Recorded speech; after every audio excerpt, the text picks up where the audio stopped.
What's up, everyone? So we're back with episode 4, and we have Roach on the line. What's up, Roach? Hey, what's going on, everybody? So today we're gonna kick it off with why don't you start it off this time, man? I guess we're gonna start it off. I mean, with the big, I think the big news was that started off. I know we're a couple days late, but the Trump may be releasing Ross. Yep. Apparently, if he gets elected on day one, they're gonna let him go. But that whole thing was weird, anyways. So they should already. Obviously, we all think that everybody should let him go, but apparently, he's trying to pander to the libertarian crowd. That's like the thing.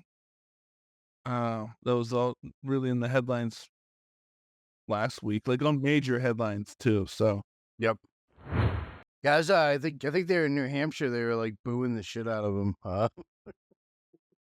that's the thing, and then he just caught a bunch of felony, charges. Yep. I think they charged him too. So maybe it's just like trying to throw a dog a bone.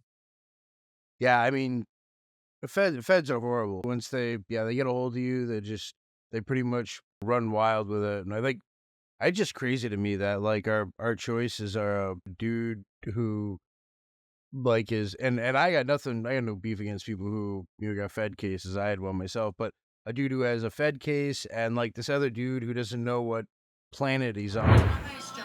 You're gonna put your own back in chain. Right. All men we were created by you know the thing. Like the dude with dementia effectively has been running the country for like the last 3 years or whatever. So it's like kind of goes to show, do we even need someone to like? I mean, like if we a dude who doesn't know what day it is and doesn't know how to walk off a stage can run the country, I think you can stick basically anyone in there, and like no one can tell me we don't have more qualified people than him. Dude, I knew we were gonna be completely trashed with that guy when the president of Chad died on the battlefield. When he Biden first got elected, and then we're looking at Biden that can't, string coherently 2 words together. And I was like, man, here we go. This guy is on the dying on the battlefield with his people, and we have this fucking guy, and I'm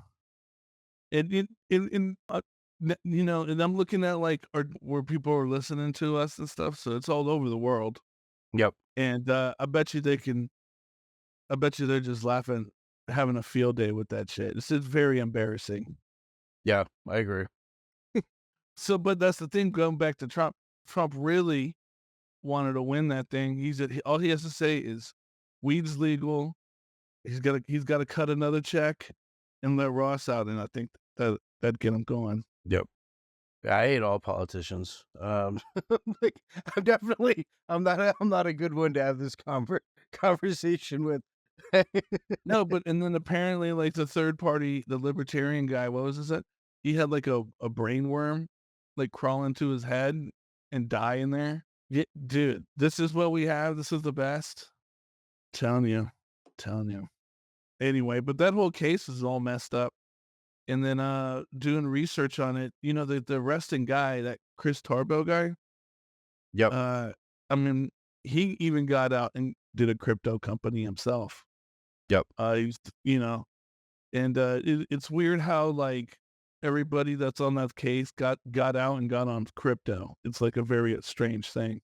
Yeah, I mean, at the end of the day, he ended up jacking some crypto with his FBI buddies.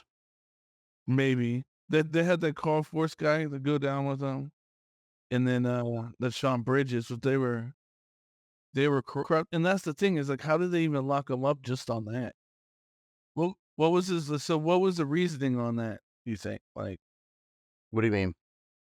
So they know the case is corrupt and tainted, and somehow they still push the life sentence. It's like, I don't know, like, and then he appealed it and lost it. Basically, from my understanding of the case, what happened was like his charges, he didn't actually get charged with and like trying to have people hit, right? Right.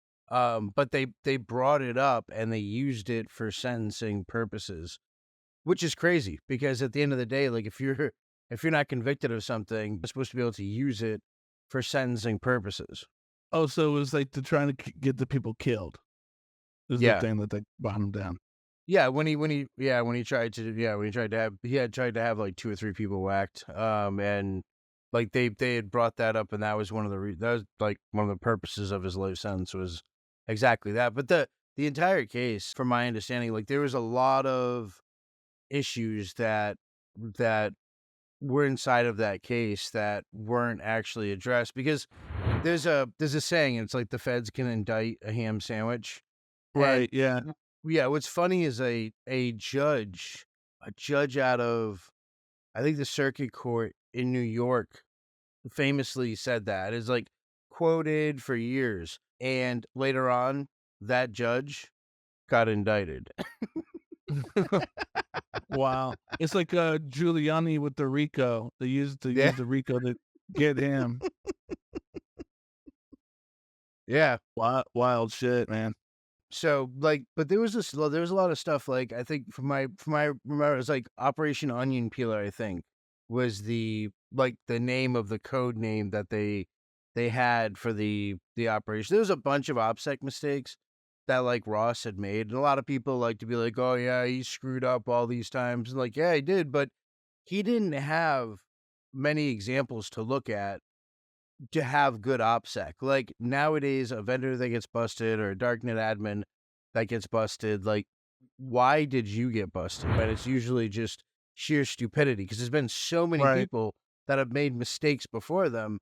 There's absolutely no reason for them to make that mistake. Like with Ross's mistake with him being linked to the Frosty account and all the other like little things that got him caught up. Those are things now that people can look at from a historical perspective and say, okay, like, I'm not going to have my darknet identity associated with my clearnet identity. Like, Right. they're going to be Yeah. completely separate on different machines, and they should be. Because if something happens, man, you get malware, and like, say you're using Windows and you're also maybe using the Tor browser, and you get malware, or you have a keylogger, Right. like, Well, I or remember I used to bust people with the Apache mod status and all that stuff back in the day too. yep. Like php.info, like you're looking at that kind of stuff for to find like hidden market IP addresses or something. Is that what you're talking about? And they were also just like built really fucked up back then, I think. Like, Yep. you would see a bunch of stuff in the code that and that's what in markets when they first they got people would go hit them up. Go take a couple $1,000 off of them. Yep. It's happened, I remember when they first started with these drug markets, everybody who wasn't selling drugs was looking the way like how to get the money out, Yep. Yep. But like one of the things that like with Ross's case, from my understanding, like they had one of the complaints they had was that there was like no proper warrant. So like the FBI used a method that was called network investigative technique, and they used it to locate the server without obtaining a search warrant. And basically, like the technique involved exploiting a vulnerability in Silk Road's actual login page, which like a ton of like legal experts had argued that it completely bypassed any legal avenues like that they were actually supposed to go down, that they would have went down um in another case. But like when they go down those avenues and they ask for permission to do something like with a warrant, those things, they have to have very concrete evidence in a lot of cases, minus like a FISA court, to be able to do stuff like that. Um, Right. so like they don't want to do that. Like, and I remember but when they took them down, they came back up. Mhm. Remember when they relaunched? That was wild. That was like the first incident, so I saw that in the computer world. Yep. But I mean, that instance raised Fourth Amendment concerns. Like the use of that specific technique basically raised concerns, as it could be could be considered as like a unreasonable search and seizure because there was no judicial oversight. Like there was no judge that signed off on the use or the ability to do something invasive like that. So that was one of the things that the defense had stated. And that, I mean, they had, to be honest, man, they had legal precedent for that. There's a case, I want to say it was like Carpenter versus the U.S. Don't quote me, I might be wrong, but Right. in Carpenter, if that's the right one, they had set a precedent of requiring a warrant for digital searches. So that like that citation really highlighted the fact that the FBI had overreached in that particular instance. And there was a couple of different things that I know people had pointed out, like the risk to civilians. When they went and arrested him, they arrested him at a public library. And like a lot of times law enforcement will try to mitigate, they'll try to do risk mitigation, especially with things like apprehending an individual if they're not sure how that individual is going to react. So, someone with no criminal history, he might flip out. He might have been armed. They didn't know. I mean, they knew that he tried to have people whacked. So, if someone's on a level like that, you're probably better off taking precautions. They could have easily done something else, pulled him over on a traffic stop, detained him on that, and had him on this on a country road or someplace safer. Like I know sheriffs that if they're going to go raid a house, they'll pull someone over, detain them, arrest them, and then hit the house because they know no one's there. They're not going to accidentally shoot someone. So, like that public safety risk of arresting him in a public library could have posed a risk to the other people in the library. And there was no real reason to do it aside from showboating. You know what I was thinking? What if, and here's the thing, because nowadays they're kidnapping admins from all over the country, or I mean, obviously they're extraditing them, but like think of Milky and all them. Would they? So they're always busting people with charges within the United States, even though they never set foot in here. Sure. What if, like, and this is for entertainment, I'm not telling anybody go out and do this, but what if somebody, right, started a market, hosted it, maybe not in the United States, but was from like over like a Westerner, and like they sold to Russia or to China, like a market where they're just pulling off of those people. Would they still get charged? Because I was thinking about the guy from 8chan. Remember, like he did that old Q thing. I don't know. You were probably in prison during that whole QAnon thing. Yeah, I think it was. Yeah. Well, the dad, the way he made his money was, as in Japan, when you look at porn, it's all censored and stuff because some law there. So what he did was rent servers in the United States, uncensored it, and then just put Japanese domains on there where, he wasn't breaking the law and they were getting uncensored porn. Yep. And that's how he would make his money. Yeah. I was thinking, what if he did that with like a market? What kind of charges would you see? Whatever ones they wanted you to have. So they would still charge you? Like if there was nobody from the United States or Canada or anyone, it was just strictly quote unquote the people they don't like government wise. Would you still catch a charge? I think if the feds at the end of the day want you, whether that's a United States attorney or a senator, that maybe a senator, his great granddaughter gets caught smoking weed or snorting coke or something, like he gets pissed off about it, and he goes on like a vendetta, or like if it's just a lot of times like the anti-drug crusaders are the ones. A lot of times they're the ones doing the drugs. But I think that if they want you at the end of the day for anything, like they can get you. And the reason I say that is because like you don't even have to do anything as extreme as like what you're talking about. You just have to exist.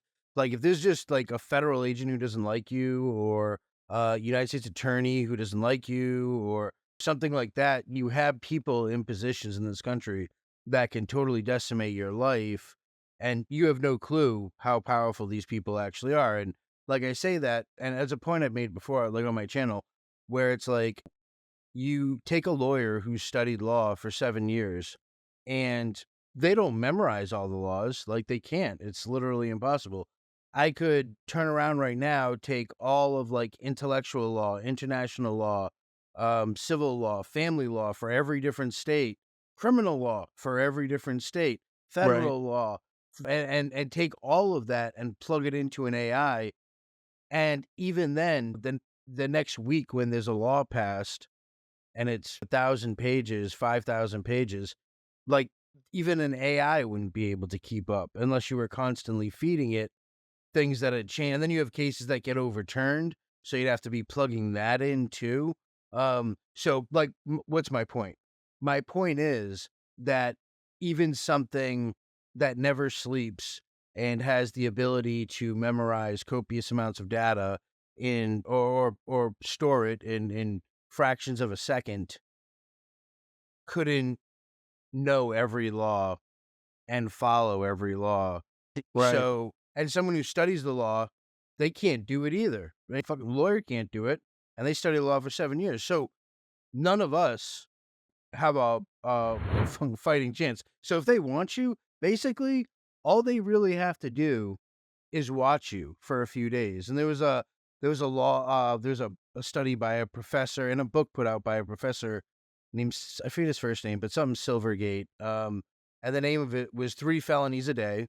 And he talked about how your average person, like the person who is so paranoid about breaking the law, they never speed. I like on your mattress, how you have like Right. that tag that says "Don't remove this."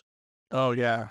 It's like it's a federal law if you remove this. Like, people rip it out, gives a shit. Like your law-abiding citizen who doesn't speed, doesn't even rip the tag off their mattress, because they like want to follow all of society's rules. Which I'm not criticizing. There's people that are like that. Good, however you live your life is however you live your life. But my point is, even that person who tries to live within all those rules, it's still impossible for them to do so because they cannot have a hope at memorizing even a fraction of the laws that we have in this country. And so Right. you're set up for failure. So my to answer your question, I would say if they want you for something, they'll get you for it. And it doesn't matter what it is at the end of the day, because between them getting you, between upward departures, between them getting someone else to say that you did something, giving you a conspiracy charge for whatever it is, hitting you with a mandatory 10 or mandatory 20 for it, it's not very difficult to put someone in federal prison for multiple decades. Like when when you get a state case, depending on the state, when you get a state case, a lot of the times you're going to serve a very small fraction of whatever that sentence is. Like at one point, people would serve in some states. People would serve 1/10 of what the actual sentence was, and then they passed a law called Truth in Sentencing, and it totally it changed a lot of that. But like in feds, like there's not even any parole, so like you're gonna do 85% of your time regardless. So then if you get a if you get a mandatory minimum, or Right. like where it's like you got 20 years and it's a mandatory minimum or 10 years, and like you're not getting there's no good time, so you're not even getting that 15% off for good time. Like you're doing 100% of it. I was thinking more like how um the Russians and stuff that they'll have crews in Russia and then they'll be working cleaning US banks. But I'm talking about reversing that. Have you not ever heard of anybody just working just Russian banks from over here? That's what I was saying. Like if you run a market over there and it's strictly just over there and you're making the money, Uh-huh. what kind of charge would they give you? You know what I mean? Like reversing it. I've never into my mind, in my head, I've never heard of anything people making money like that, like they do over there, you know? Yep. And I Yeah. was just wondering what kind of charges, probably just money laundering. Money laundering. So a catch-all charge that they love to use is conspiracy. And there's so many upward departures on that it's crazy. So they can hit anyone with a conspiracy charge basically at any time. Because the reason for that is like in the state, you're gonna have stuff like reasonable doubt, right? So like it's the difference, a good comparison between like, from my understanding, I'm not a lawyer, so this isn't legal advice, but from my understanding, in the States, you'll have stuff like reasonable doubt, where in the feds, you'll have like preponderance of the evidence. So, like in the state, it would be like if I want to, if like I'm using your land, and like you say, "Hey Sam, like you can cut across my land to get to the store." Because if you do that, you'll get to the store a half hour sooner. And I'm like, okay, thank you. And because it's your land at any point in time, you could choose to remove that privilege that I have because Right. you have an inherent right to your land. So maybe one day you do that. You say, hey, you can't use my land anymore. I say, oh, okay, yeah, no problem. And unbeknownst to you, I go do it anyways. Well, you go and you catch me on CCTV and you go out and you look and you see like, oh, my boot prints or my shoe prints are there. You take pictures of it. You have me crossing your field on CCTV and you press like trespassing charges, right? Now, we go to court and you have to prove that it was me in a trial. You have to prove that it was me beyond a reasonable doubt, which means there can be no doubt, basically, that it was me that did it. So if there is a doubt, then I can get acquitted. Right. So in the feds, in the feds, how it works is it could be like you bring that. This case wouldn't be applicable in a federal court. I'm just comparing the two. So Right. in a federal court, if it was the same situation, you would be like, maybe you don't have the CCTV, right? So you don't have the CCTV, and you can't see the exact boot print that I left. It's like a smudge instead.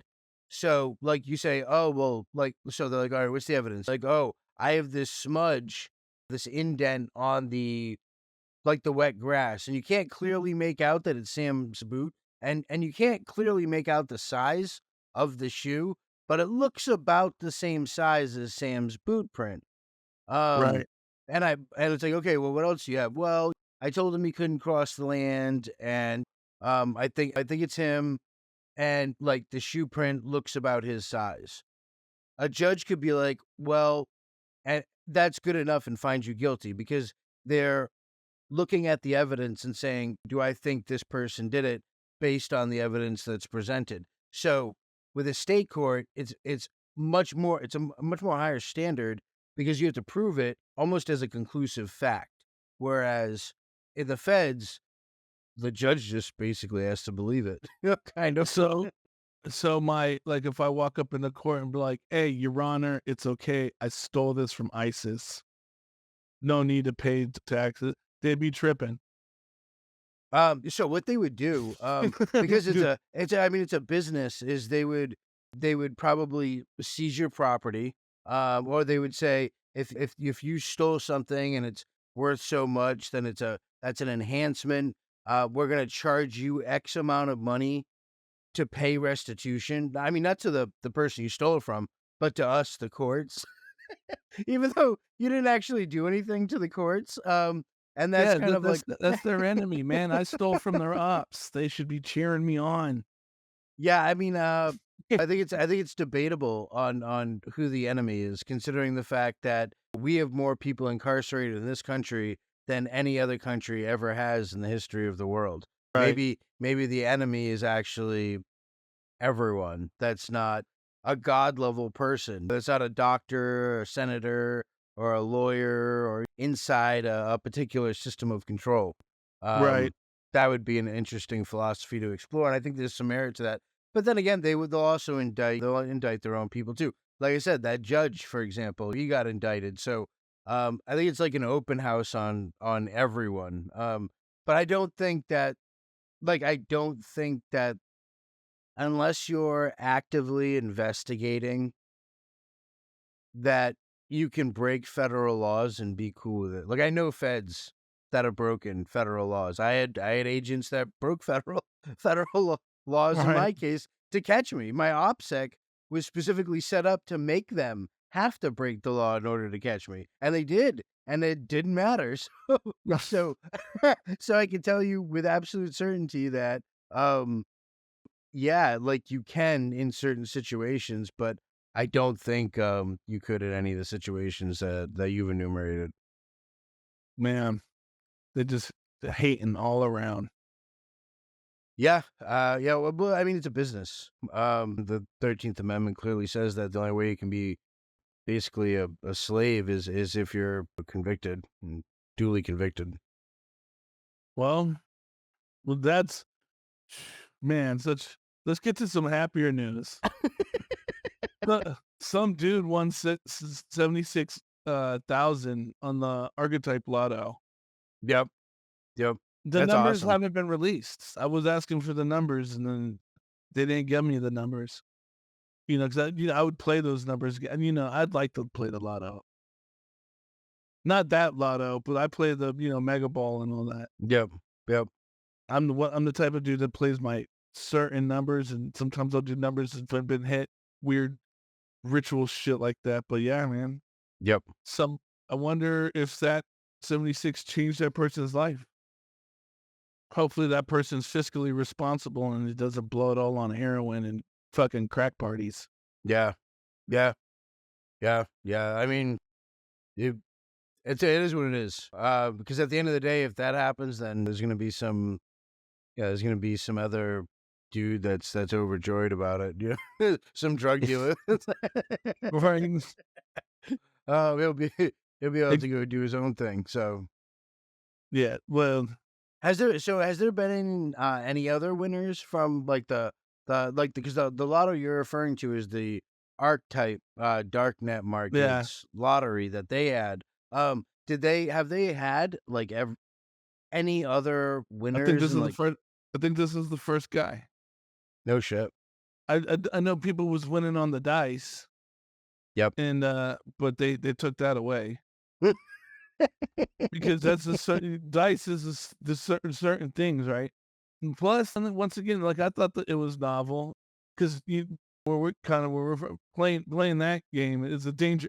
Generally it's a dangerous game. No one really wants to be shooting dice in unsafe places, but uh generally, but the thing was that I think people were winning too much on that one, so they took it off. Yep. Yep. So like how does the lottery actually work on Archetype? Uh, it, I don't know. I think the tickets are like $1 or 2 or something. Probably Yep. like a normal like. But here's the thing: most markets have lotteries, and you never hear anybody win them. Yeah. It's just like that little. They're just skeeping off, getting off the side.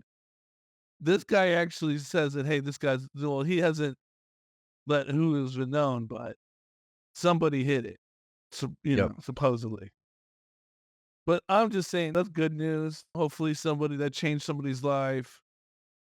Obviously, we want all good, but sometimes one thing I know, you just can't give like poor people 76K too at the same time. Well, I mean, I think the worst case scenario is maybe the dude was addicted to H or something, and like now he's gonna go OD because Hopefully that was his rehab money and we could butterflies and sunshines and shit and you like to think it went to someone's college fund. something's backs and they're gonna leverage it on the stocks and make even more off of it. Yeah. Yep. Or it's probably going to like one crazy acid party in the woods somewhere. Yeah. Yeah. I mean, that was like so like in other news, man. You see, Breach Forums had gotten seized by the feds. Yeah, and So yeah, so it got they're coming seized. back. Yeah. Okay. So you had raid forums. Raid forums got taken down. Admin got arrested. Then they resurrected it. And Baphomet was the admin, and they got hit, and they took that down. And now they came back, and they came back a third time now, which a lot of people are like, oh, it's a honeypot, which totally makes sense. I wouldn't argue against that logic. I mean, it's the same code. It's the same, same site, same They're like making all that money, They're making all that money selling these leaks, and they can't even they can't even hire somebody to customize their fucking shit. I'm seeing like so for like those of you that don't know, like you have hackers who will go steal data, exfiltrate data. They'll steal it and then they'll sell it on different hacking forums, right? And it's breach data. And that's like the term for it, or like leaks. They're different. Leaks and breaches are different, but that's a whole different video that I'm actually doing right now. So I'm not gonna get into that. But basically they'll go and they'll sell this data, and what I'm starting to see is Shiny Hunters, which is a group that exists, that's basically a hacking group that does a lot of breaches, is the new admin at, like, we'll call it Breach Forums version 3 now. And what we're seeing is we're seeing a lot of posts on like certain forums, and we're seeing like that post will go on a forum by a person who has like no post history, and then you'll see that same post mirrored by shiny hunters on breach forums. So an example of that is like there was a bank who's like got a ton of data exfiltrated, and it went up for sale. I think it was on XSS. And then like an hour or two later, that same data, that same bank's data and the same things that were for sale went up for sale by shiny hunters on breach forums. So that's interesting. But here's the thing, right? Just like I haven't really been in the the threat hunter scene, malware scene, probably in a long time. Yep. So like, but the thing is there's a lot of like kind of flags for me, man. First off, Sure. a lot of supposed smart people doing a lot of dumb shit. Mm-hmm. Bringing back my BB, maybe it could be like they have this database saved, and I mean, but that there's workarounds for that. Then the money and stuff, like, has anybody seen any like the money they actually been getting, and or like, is it like, I don't know, is it for real? Like, I haven't seen any receipts really. Like, I haven't, like, there wasn't even anything from the DOJ, right, on the breach form bust. Yeah, Like, they didn't even put that was crazy. Yeah, they love isn't that weird? yeah, they love bragging about their busts. And then in the same time, the Doxman guy was doing some weird shit too. Yep. And that I don't know, this whole thing with breach forums just screams, stay away, man. It's like, so the day that they said it was back up, I went and I checked, and like I went to go register, and like I couldn't register, like all registrations locked out. So I tried to log in, and they're like, "Oh, you can't log in." And like when it had went down, like, so with my two-factor authentication, like I hate having entries in my two-factor authentication tools that like are dead sites. You know what I'm saying? We all So have them. yeah, so when they got taken down, I was like, okay, all right, that's it for that. I like deleted that entry. And then Yeah. it like it came back like, right away. So like when I went to go log in, and like I let me log in, and then like I had my 2FA, and I was like, son of a bitch.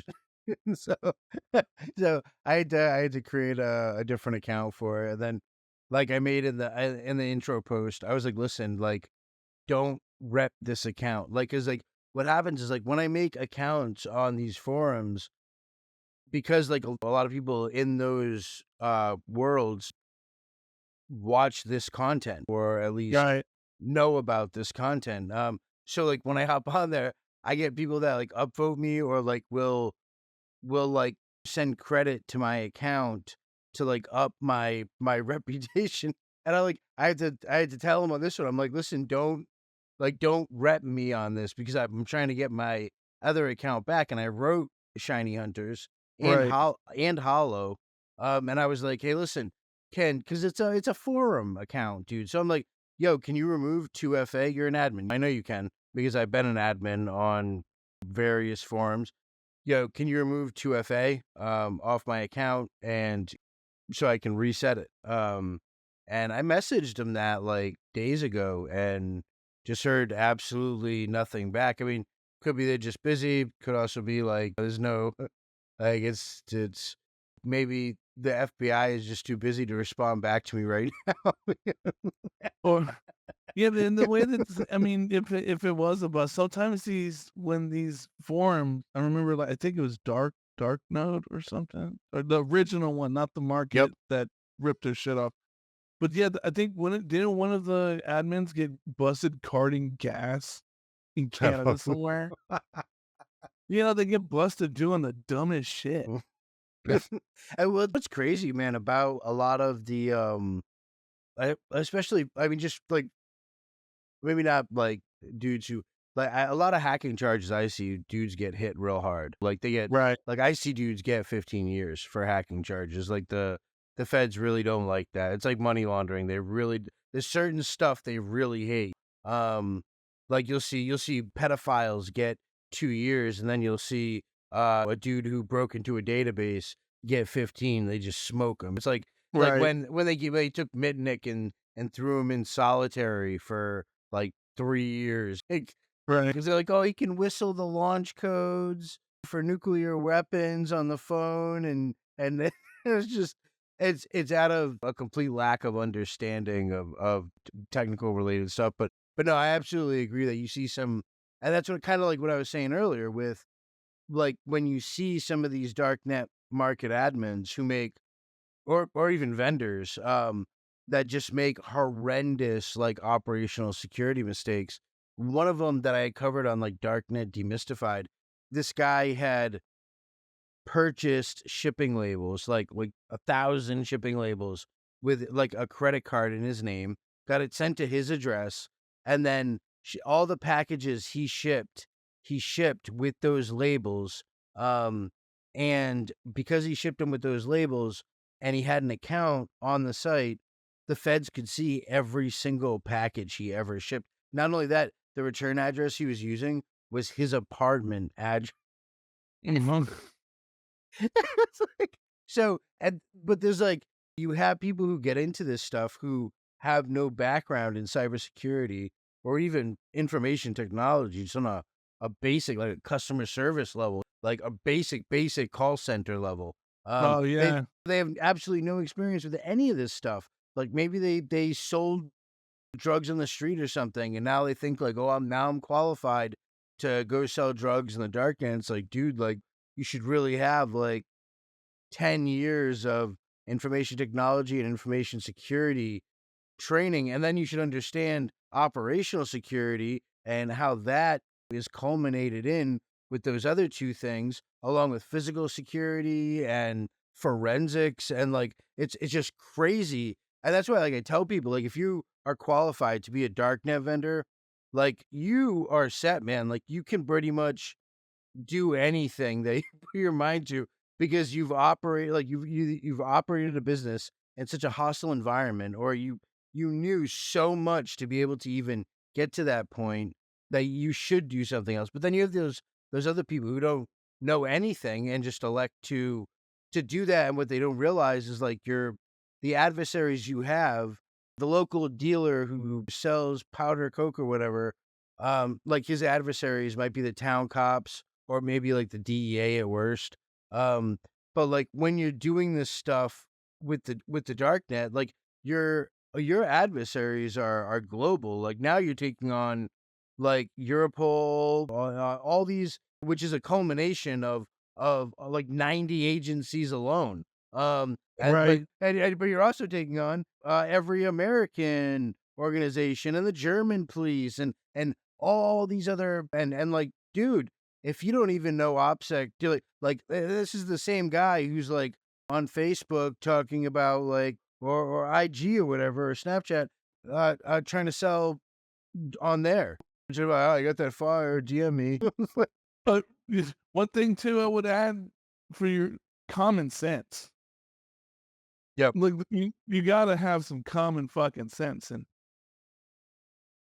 I don't know. I never I'm not saying that I did anything or, well, I mean, people who don't know, if you don't, you don't. Yep. But, um, your whole life when you're operating like that is you constantly got to be on it. Like it's a whole lifestyle. And like now, like we're doing like this, show educationally, uh, and talking about this stuff. Um, it's crazy that when I can relax now, like I was telling you with the website, like I don't even got to worry about people DDoSing it because I could use all this ClearNet shit. I don't even have to fucking code or even expand 9 servers and none of that bullshit. Yep. Just click load balancer and set all my shit up. So, but that's the thing. Was just like a lot of these people that get cocky. Yep. And they get complacent, and that's the thing. You always gotta be.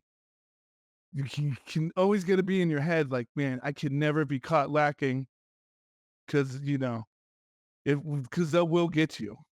I think the latter that you mentioned, the complacency, is probably the biggest adversary in terms of OPSEC in general. And I don't care if you're a darknet vendor, darknet administrator, or a guy in the Marine Corps. Right. Like that complacency is something that, or a secretary at a company or a startup, like a startup that has angel investors with R&D. Like, how much is your R&D worth? Like, oh, we're making a new pacemaker and our angel investor gave us 25 million, and like the amount that R&D is going to be worth is going to be far more than whatever they got from that angel investor. So like that's a lot of things there's a lot of motivation for a threat actor Right. to break into to be able to sell. But like speaking of like break-ins and cyber attacks, man, did you see anything about the 911 S5 botnet that that got taken down? Some bold dudes, man. Bold dudes. Okay, so first off, they were running one of those. I think it was a free VPN, Yep. right? Free VPN. I think it was 2 of them. But so if you use their free VPN, then they got your real IP that you're connecting to. Yep. So they were selling those as like socks, clean, unlisted. Spam host hasn't even seen it, clean, Yep. squeaky clean proxies. And when you get services like this, man, these ones are dangerous. If because you can get proxies within like 30 miles of somebody's set address, and if you're doing fraud, if you can get as close as you can and get it, like a IP, it's gonna pass a lot of blocks for you. Yep. And Can you explain like what like, so someone that's never heard that before, doesn't know anything about it, like if they were like, well, what are you talking? Why would that even matter? Spam hosts and a bunch of these other companies, they're like, I want to say, I think I label spam hosts as almost like vigilantes. Like they think they're like Batman of the internet or some shit, going around and saying, these IPs are spam, these IPs are this and that. So they'll label them, and then you can check the score of your IPs. With if you have I always use my own, but you check your score against if it's black host, spam hosts is blacklisted it, or of so and so and all these other companies. And if you get a good score back, say if like they haven't even seen this IP, what you can do is, if you have you use it as a proxy, you can just plug it in and just surface them. And then from there, right, is say, okay, now I got I'm within Google Maps says, or everything says I'm within like 5 minutes from your house. Then I could be like, back in the day, I don't know, but I don't know what it is now, but back in the day, it would be like phone emulators. Okay. Plug the phone emulator in, and then plug in and check and get on their PayPal, or get on there and connect their shit to like Coinbase and pull coins. Yep.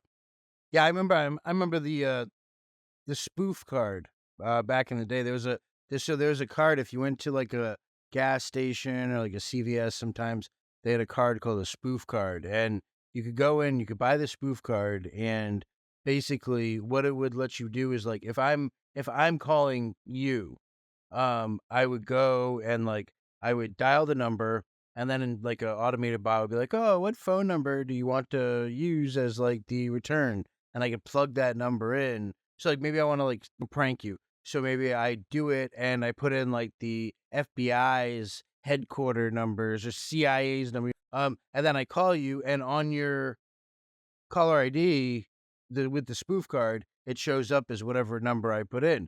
So if I put in like the CIA's main switchboard or Langley, like it's going to pop up and it's going to say that, or it's going to, if it's FBI, it's going to say that, or DHS, whatever.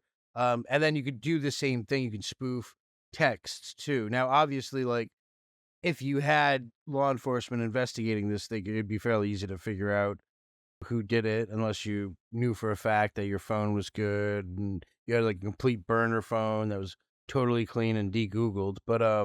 But yeah, so is that what you mean? Like something like as far as like emulation goes? Well, yeah. So you're trying to make it look like a phone, trick the fucking trick the browser fingerprinting and all that.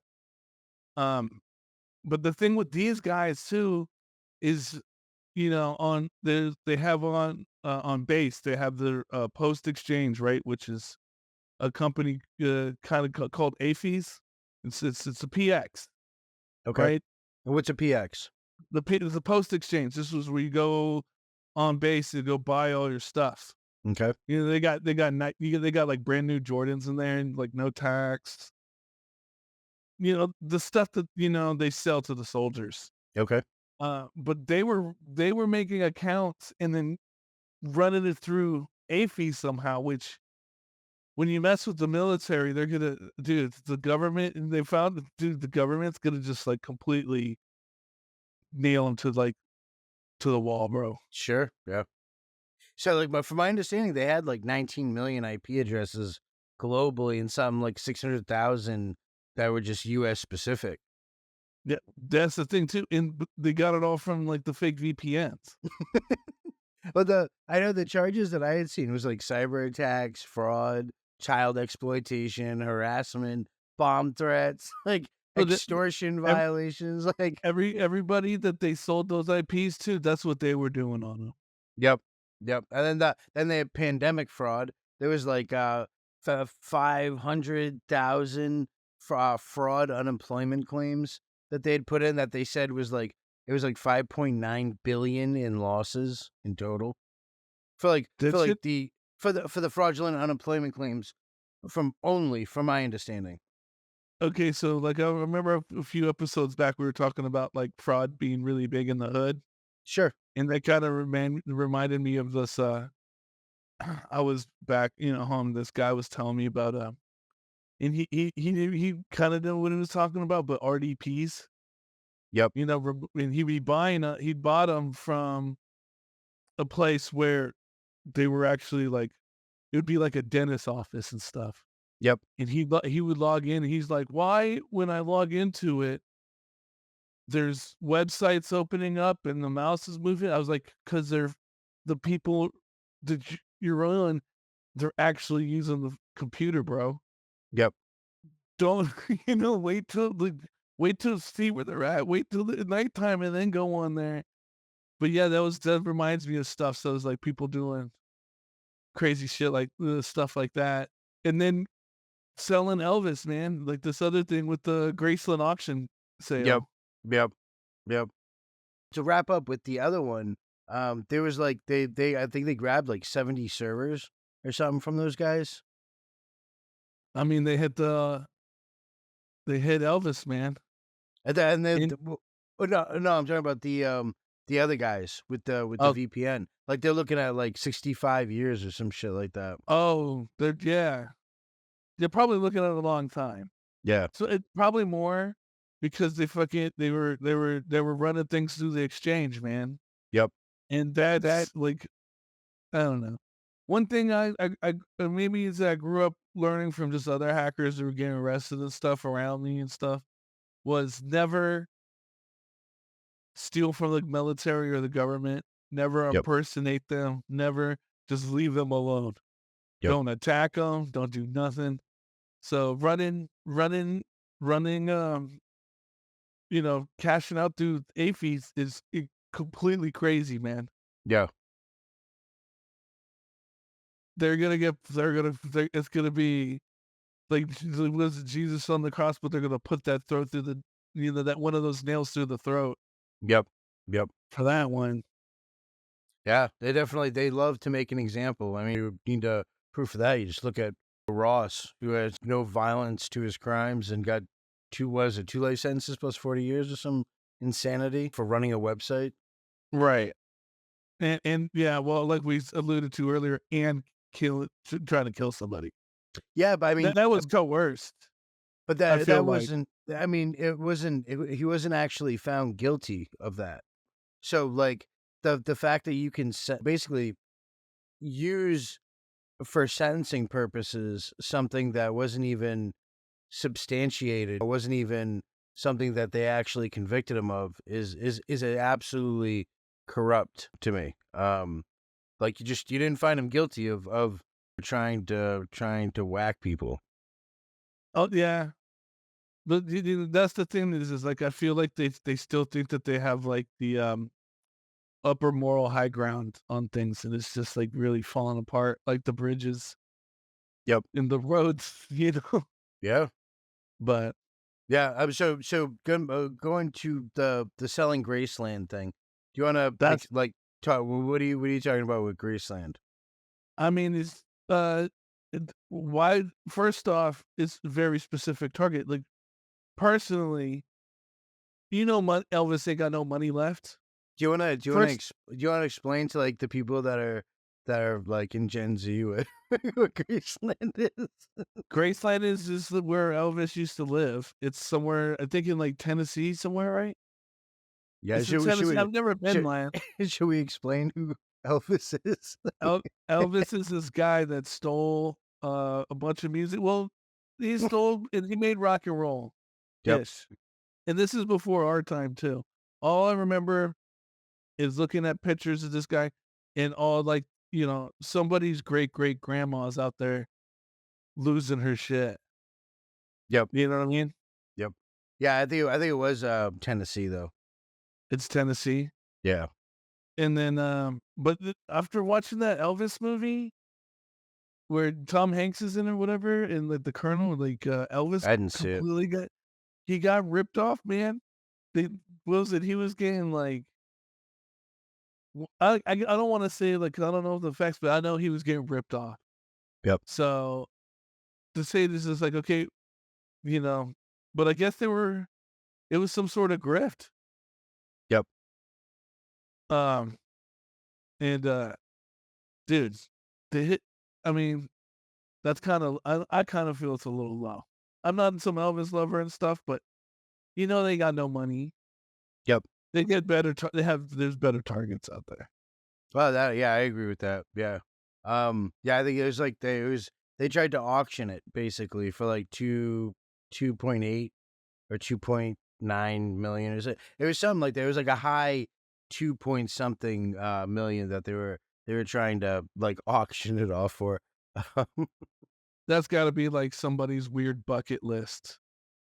Like you have weird things like on my weird bucket list like I wouldn't mind, you know, meeting like an art thief. Yep. Or, here's the thing. Since I'm an American and it would never happen here, I would love to get into like hooliganism and get into a soccer riot. That would be, I don't even know, like that would be like peak. Because a lot of my stuff I've already crossed off. But You could soccer just riot? couldn't you just like go to Philly and like wait for the Eagles to win or lose and then experience that? No, it's not, but it's not one of those soccer riots like you see overseas. Ah, okay, all right. Where they're throwing flares and shit. It looks generally like, you know, that would be wild. I think the whole thing with Graceland though, is like that con of trying to sell something that's not yours. Like I've seen people like go into empty apartments and then like hop on Craigslist and list those apartments for sale at like a ridiculously low price, and Oh yeah, then have people come in and they'll be like, "Oh, like I want first and security." And maybe they're like listing it for like $800 when it should be like 1,500 or something. And they're like, "I want like the down payment today," and like they're basically taking that cash and screwing someone over.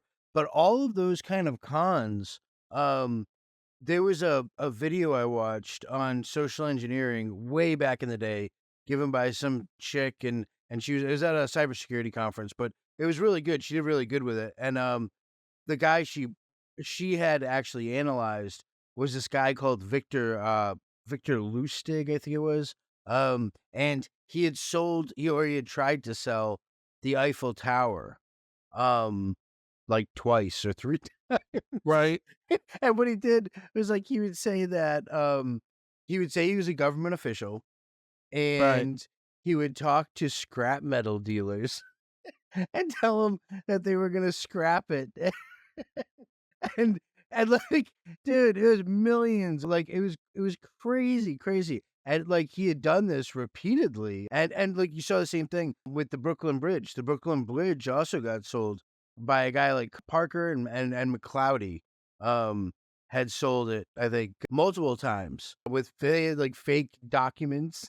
And like the Sydney Opera House was another one that got sold. And people like the con artist posed as like an official from Australian government. But it's like you have multiple examples of like of people selling property that basically isn't theirs in like all these different interesting ways. And the people that buy, it never kind of reminded me of like this story. This crackhead or whatever. I was at the bus stop and this guy was talking, and he was saying like how he would love to work with the metal people when he was like stealing the catalytic converters Yep. Yep. over his biggest nemesis, who would be the pawn shop that always rejected him. So I always thought that was hilarious. It's like, now that, people who take scrap metal will work with anybody of any shape, and they're Yep. like the new fence. Yeah. I bet you could take gold to them and they'd work with you. Yeah, I bet so too. Yeah. I mean, I've never done a B&E ever, but if Yep. I did, now I know is take everything to the scrap metal guy. I did when I was a kid. Yeah, when I was a kid, I did. I did a couple of them. And that's where my fascination with security actually began. When I was 12, I used to take shit apart. Oh, like I guess it started maybe 8 or 9. I would take stuff apart and see if I could configure it different and try to put it back together. Like my mom probably went through a ton of clocks. But like I used to take shit apart all the time. Then like my stepfather came in my life and he ended up beating the shit out of me, so I stopped taking stuff apart. I never did that. How when I was when I was a kid, there was the Honda airbags. You go with the Yep. spark plugs. Yep. You go get the Honda airbags, and you just go down the street. Toot, toot, toot, toot, toot, and the other one. And that's a whole different hustle that you're talking about. Like That's so with the white that porcelain that was you break off with the spark plugs, like that was something with remember back in like the early 2000s. Well, I mean, still probably a thing in a lot of places, but like you'd have like those massive subwoofer boxes with the amplifier in the trunk. oh yeah, Like I like remember the going, punch ones, yep, Clarions. yep. You go and you could either do the porcelain, or you could take like a regular screwdriver and peel back the black on the window and put the screwdriver as close to the window, like where the mirror is, as possible, and then gently pull back, and it would just would shatter the whole window. If you do it too hard, it would break the glass completely in. But if you do it just enough, it would put pressure enough in one spot where it would cause the whole window to go, and then you could just poke a hole and lift up the lock, and then gently go in the car, and like at nighttime, if you do that, if you break a window but don't bust it all the way out, and you can poke a hole and lift up the lock, when you hop in the car, you still have like the glare on the broken window that's shiny. So like if a car drives by, they don't always see the shattered glass. So like you could hop in, and I then you have remember that. driving the cars with your socks on your hands. Dumbass shit. What Dumb. I remember being with a car thief who had showed me how to steal cars that were like from the 80s, and he would always have a towel that he kept around his neck. And what he would do is he would use the screwdriver trick with the regular screwdriver, stick it in the window, pull back a little bit towards the mirror, pop, it would shatter, and then he'd poke a hole, lift up the lock, hop in, and he would rip up the steering column, and he would pry out. It was I think it was a spring and a gear, and it was the steering lock. But when he did that, he'd have to tear up the steering column to get to it, but after that, he'd be able to start the car with the screwdriver, and then he would take the towel off his neck and throw it over the steering column so that Man, you couldn't see. So if a cop pulled up next to him, like you wouldn't see. You'd have to clean out the these glass and shit. these But kids these days don't know how easy they got it. I went from like messing with clocks to learning how to pick locks, teaching myself how to pick locks at Oh, the yeah. local library, looking it up on textfiles.com. And then like going from there onward to learning about breaking in and bypassing locks and other ways. But that's my passion for security, man, started with that, with physical security. Yeah. Like even just like if you can get to a point where you can order like a firefighter key for an elevator, like you can have all the private floors you want, man. I'm bypassing it, all your all any security apparatus. Like that's why like, it's such a bad idea when buildings try to use elevators as like security apparatus, where they have like, oh, we need a special card or a special key to get to this floor. Apparently that dude Deviant, and he's like a white hat guy. Yep. This guy Deviant, that's the guy that's like, I've heard his shit. Like he's up Deviant there. Ollam? Yeah, he's like a black hat speaker, but yeah, Yeah, I know who he is. the Yeah, I love him. Yeah. He has entire talks on pen tests just with using elevators. I love stuff like that. I think physical security that's how I fell in love that's how I even got into security, really. Like, and then I got into cybersecurity through a buddy of mine, C-Wade 12C, who's a phenomenal human being. But see, I'm just a layman. Like if I didn't have computers, I'd probably be like strong arm robbery, be like my only thing I could do. well, it's a good thing that we're not in that position, I guess. I mean, like if it wasn't for this, like I wouldn't be able to feed my family, or I wouldn't be able Yeah, to do for shit, sure. man. Yep. I'd probably be locked up. And but for the layman, just sometimes just to flip the can and see if it opens. Yep. You ain't got Yeah. nothing to lose. Yeah, I thought that was really cool. Do you see the other thing? Speaking of people doing crazy shit, King Odua or Ota, I don't know how you Otter? pronounce it. The $8 million opioid ring, I guess it was. That's yeah, he was like a Hansa alphabet. So they probably got all this shit from like. Okay, so he was on Alphabet, Hansa, Wall Street. Those three have been taken, so they probably got him from once again taken. And it's Alphabet 1. It's I want to make clear, not Alphabet 2. Yep. So these three, and then Dream would shut down. But yeah, those three. So they probably got this guy from just reverse. And then especially around the crazy thing, especially around the Hands of Alphabet time, everybody truly believed Bitcoin was anonymous. It, But I think anyone who actually did their research knew like the blockchain. It's like they say the internet's forever. The right? blockchain's forever, dude. But I remember seeing like XMR. First time I ever saw XMR was when it was at like $11. And Oh yeah, I was like, "What's this crap coin?" $3. Yeah, I was like, yeah. And the thing was, is like, I couldn't spend. That was just like when I first got it, I couldn't spend it until the all 12 or 13 confirmations were done. Yep. But that's the thing too is, with you know talking about with the cops hate and stuff. From kind of like I know we're bringing it back up, but churning Monroe. Yep. You were the one that was telling me about that. Yeah. Yeah.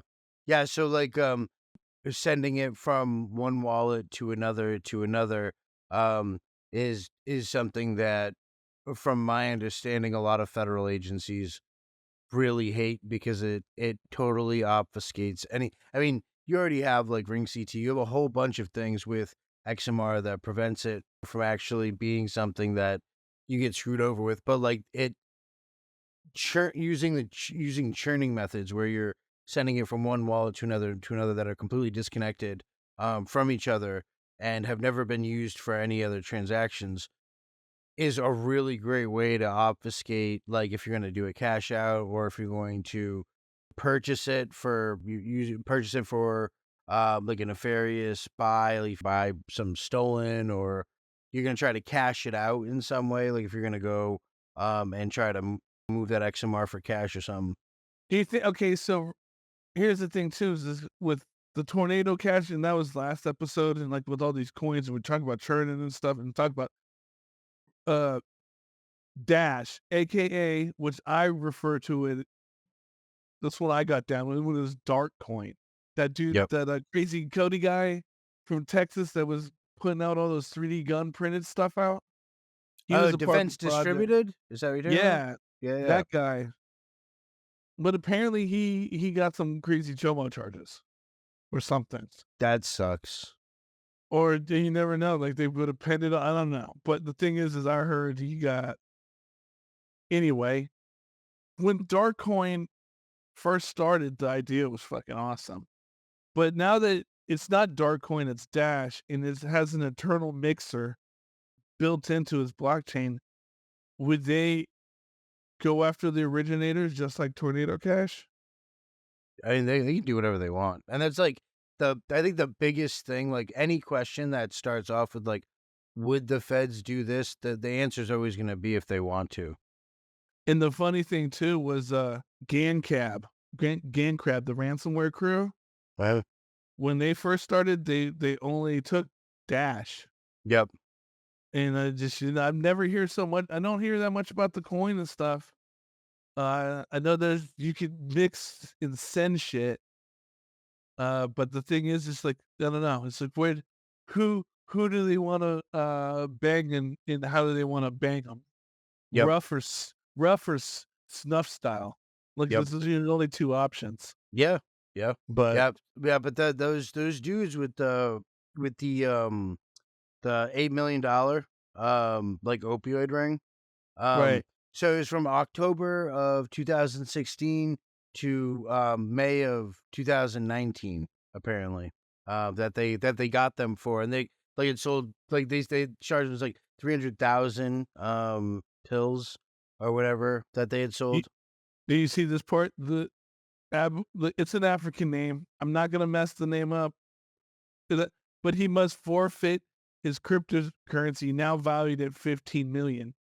He told them that he had it. That's a bad hit. But they hit him. They hit him. So they hit him with, the Kingpin statute, which basically, is a statute that they use to give you a life sentence if you're a drug dealer. So, okay, here's the thing. I know you've been in the feds. They got phones and stuff. If everything I have is in cryptocurrency, Yep.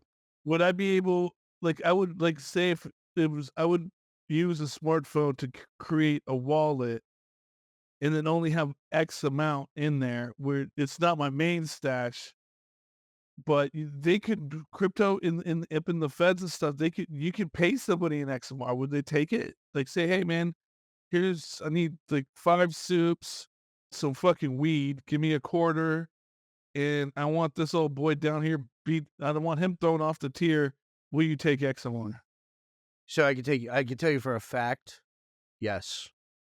Okay, that's insane. Just like, Yeah. hey, if you're That's gonna money. stand tall, keep your XMR in your pocket. Yeah, it's If at you're gonna keep it 10 toes down, yep. keep with your XMR. Yeah, it's money. At the end of the day, it's money, and like that's it. I mean, that's it, man. Money's money. So, and that it's not a fringe, creepy thing like it was in 2013, 2000. Well, where people like even 2017, man. People are still running around talking about oh, it's all a scam. It's not real. Um, and it's just I think at this point we pretty much accept I don't know anyone who doesn't know what cryptocurrency is. And the Well, fact of the matter is back then there absolutely were a lot of people who that didn't. should that should be part of the Darknet Bible vendors, like Yoshi, or I think Drug Hub is probably gonna be the next second. Like if something was to happen, Drug Hub's gonna be the next number one. I like Pretty much. I like their educational section. I think they have a pretty rocking educational section from what I briefly saw. The Drug Hub admin guy, when I was trying to talk to him, and I was just like, "Yo, man, I've been retired. I'm out here." And he's like, "You're really coming? You really got some real life ops out here?" I was like, "They ain't gonna do shit, Yep. But you never know, man. But that's the thing. He was like, the people were just like, "Oh, I can't believe you're coming out of the shadows and this and that because you got people out here that still got problems with you." And it's like, they're all up in Europe and they ain't gonna do shit. But you never know. They might pull my card. That's the thing. You got to be ready. Yep. That's on OPSEC too, man. It's like if you blow your shit, it's broken arrow. Hey, man, you got to be strapped. Be strapped and be ready to get ready to bust. Yep. If you have to, make sure. They were talking about the mixed max. They don't know about. I'm not even gonna talk about Mitch Max ammo. We'll talk about that next episode. How to shoot a gun and make it look like it was 4 shooters, but it was actually 1, Yep. Mix match the ammo. Yeah, But yeah, I'll have to pull that out. I won't be able to put that on YouTube. we're gonna pull that ammo. Okay. All right. Well, hey, I think it's time we're about to roll it down. And then we've been getting a lot of downloads from all over the world. So just shout out to Australia, Japan, Brazil, all over Europe, all over. We don't got one Canada. People in Canada will turn on, but everybody else is. Yeah, we appreciate all the support that's out there. It's definitely been pretty crazy seeing the numbers and seeing the response from people. Especially even just like for me, I mainly just check the YouTube channel and seeing like people hit the like button and the amount of subscribers that are coming in from it. But really, the comments that I see on the channel are absolutely phenomenal. It's really cool to engage with the community on so many different topics and on a regular, such a regular basis. I mean, we're still learning our way, but I mean, it's just crazy, man. We're already episode 4. I think I said on episode 2 is like it'll be interesting to see where we're at on episode 10, and like we're rapidly approaching that, man. We're getting love from the people. We're getting love from every side of the dark, on the darknet that we report and where we come from. They're showing us love. We get love from the users, the vendors, love from even some press people. Like, dude, this is kind of like a dream for us, and it's actually becoming like a really going up somewhere. Yep. So I like the fact that we can. I know when I do videos, I tend to hyper focus on them, and I have a very very high bar for my own production quality that is always going up because I go and I learn something like I'm like, oh, this is motion blur, and now I have to like implement it with everything and so my Sam, standard. for y'all to know, Sam's a habitual overachiever. He's constantly crossing that line. He's a habitual offender of Yep. overachieving.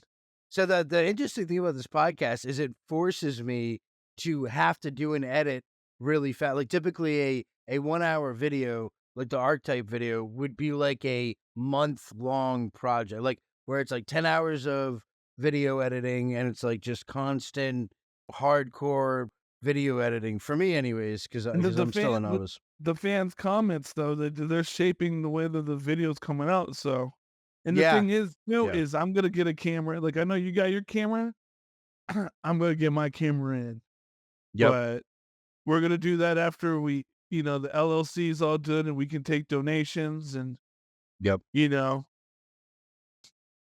But yeah, dude, thanks for all the love, guys, because this is surreal. Watching people they hear my voice all the way in like Belgium and France and For sure. Yeah. And thank you for Australia. your input too. So I know that there was, I want to go. Like I was talking about Australia though too. It's like maybe an Australian can get up in there. Like, how legal is it if I could buy a wallaby for my wife? what the hell? You know, the little tiny kangaroos? Yeah, I know it's I would treat it real good. And then, like, my place is kind of like Australia. It's just like, dude, I'm like, Rocco's Modern Life? A wallaby. Remember Rocco's Modern Life from like Nickelodeon when we were kids? I don't know why I didn't have Nickelodeon when I was a kid. We were too broke. I mean, I think it was up until 2000s, bro. Like, everybody. No. But yeah, little tiny kangaroo. Price, please. Buy wallaby off the darknet. I'll do it. But no, I mean, for me, it's been kind of the fan led model of like people telling us this is what I would like to see, and kind of going with their improvements has been really cool to watch the community kind of evolve the podcast itself. And speaking of that, did you want to drop like the email address? So if people like want to get a hold of like Roach specifically, they can do that. Yeah. I'm still doing the email server. Okay. All right. The thing is, it's just like there's a lot of stuff this week, but I'll definitely get the email. I'm gonna make a whole contact page. I'm gonna take away the canary and I'm gonna put a contact page there. Yep. I think that's what I'm gonna do. It's just, crazy storms, heat bubbles where it doesn't stop rising at night. It's crazy over here right now. Yeah, that's why I love Vermont. All right, yeah. It was a great podcast, man. We appreciate all you tuning in. And I definitely look forward to seeing you guys in the next one. You want to take us out, Roach? Yeah, man. Yeah. Thank you guys and thank you, Sam. And hey, man, just we're on Apple, Spotify, the website.